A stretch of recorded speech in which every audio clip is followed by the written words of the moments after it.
Alright guys, welcome to what is week 6 for functional anatomy this year. So you've just done your quiz. Now, if we were face to face, the second half of this, lab would be going through how to do the complex movement analysis. Now, because there is no set class this week, we're just getting you to watch this video instead, where we explain the key concepts and the key sort of factors that you'll need to understand to be able to execute what we are now calling a complex movement analysis. So up until this point, what we've been doing when we do a movement analysis are very gym-based movements. So there's up, downs, push, pulls, all the basic exercises that I guess you would see if you stepped inside a gym and analyzing those. And what we've seen so far is that the muscles that are working are pretty much the same in the concentric and the eccentric phases. So the muscles that lift us up, lower us down. If we're doing a pull-up, the muscles that lift us up also lower us back down. So by having that understanding of the rules when it comes to a concentric versus an eccentric contraction, so remember, when there's a concentric contraction, the muscle group is the same as the action versus an eccentric contraction, where the muscle group is the opposite of the joint action. And that's actually led us to this final answer where the muscles in phase 1 are the same as the muscles in phase 2. Now, what we're going to be doing from this point forward is looking at complex movement analysis. Now, this is where we analyze a sporting movement. So today we're going to have a look at the soccer kick. In the future, we might do a tennis serve, a baseball pitch, a volleyball serve, all sorts of things where it's not the same muscles that bring us up and lower us back down. We're not going to have that clear lifting, lowering, or the hard part versus the easy part of the exercise anymore. And we're going to add to our sort of knowledge of concentric versus eccentric exercises. So first things first, in these in these sport-based movements, particularly in things like the soccer kick, the baseball pitch, all of the ones that we're going to do, we can now no longer sort of separate the movement by what's the easy part versus the hard part, what's the lifting part versus the lowering part. When we look at the sport movements, we now see acceleration and deceleration of the limbs, or of the limb, where if we're trying to kick a ball, our leg's going to accelerate as we go to kick it and then decelerate once the ball has sort of left our foot. Now, whenever we have an acceleration, that is a concentric contraction, and whenever we have a deceleration, that's an eccentric contraction. So now for our concentrics, we have lifting, hard part of the exercises, or acceleration. So whenever we see any of those three actions, we can take a very good guess that it's going to be a concentric contraction. Versus eccentric, we know eccentric contractions are lowering, or the easy part of the exercise. And now we have to remember that an eccentric contraction is also a deceleration. So that's going to help us a lot. And those same rules are still going to apply in the complex movement analysis. So whenever we have a concentric contraction, the muscle group is the same as the joint action. And whenever we have an eccentric contraction, the muscle group is the opposite to the joint action. So let's have a look at this soccer kick now. So you should be able to see it playing, and what you can see is that it says the phases in the corner of the video. So these videos are what we're going to be seeing from here on out, and the phases are shown in the video. And phase 1 lasts from the moment that phase 1 pops up on the screen until the moment that phase 1 disappears. Then phase 2 starts the moment phase 2 pops up on the screen until phase 2 disappears. And then finally phase 3, same thing. Phase 3 starts for the length of it being on the screen. Now, something important to remember for movement analysis is that if we take my elbow as an example, This right here is elbow flexion. And in this position right here, my elbow is flexed. But to get from this position here to this position here, the joint action is actually extension. So to go from here to here, I'm extending my elbow. Even though the starting position and the ending position, we would still say that elbow is flexed, but the joint action is extension. So the elbow is extending, and that's an important concept to remember, even in the simple movement analysis that we've been doing, but it's going to help significantly with the complex ones. So let's analyze this soccer kick.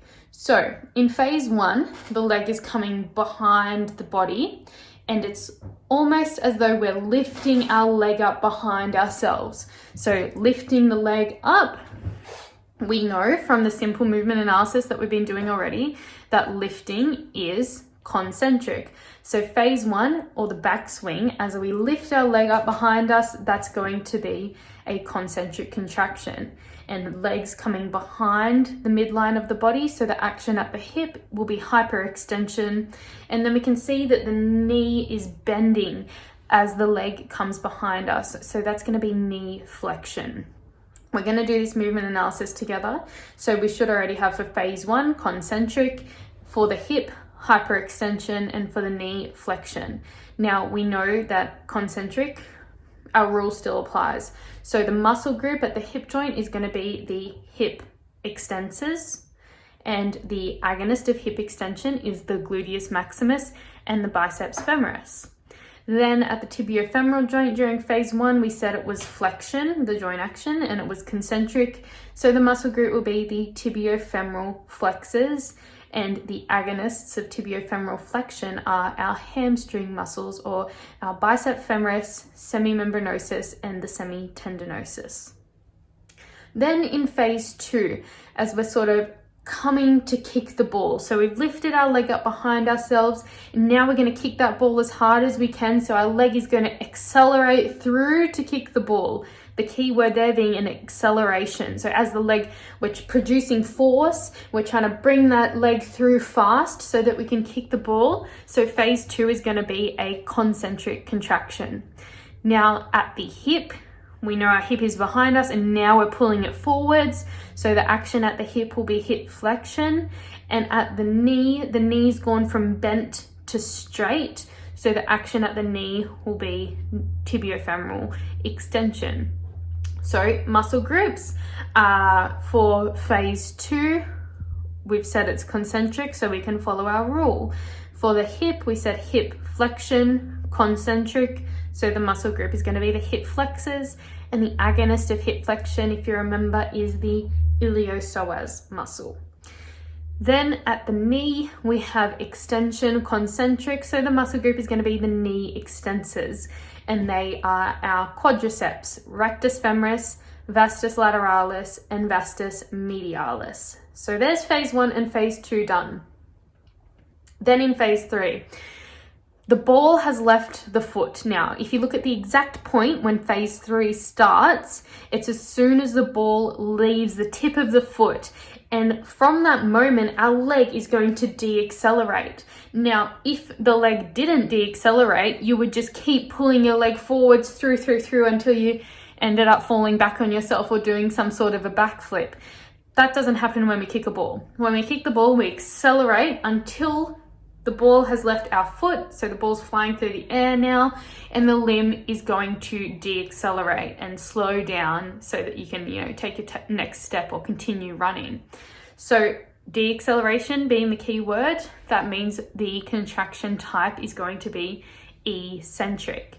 Now, if we think about the joint action, the hip, from the moment that phase 3 comes up on the screen to the moment that phase 3 leaves the screen, the hip continues to flex. So the hip continues to come forward. So we have hip flexion, eccentric. The muscle group is going to be the hip extensors. Remember, whenever there's an eccentric contraction, the muscle group is the opposite to the joint action.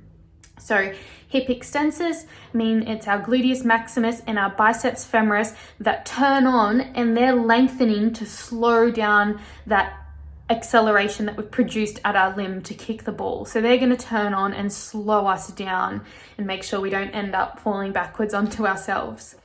Then at the knee, so the knee, when the ball leaves the foot, the knee is still a tiny bit bent, and then it goes straight. Remember, phase 3 stops the moment that phase 3 word leaves the screen. So from the moment that phase 3 shows up to the moment that phase 3 disappears, the knee has extended slightly a little bit more.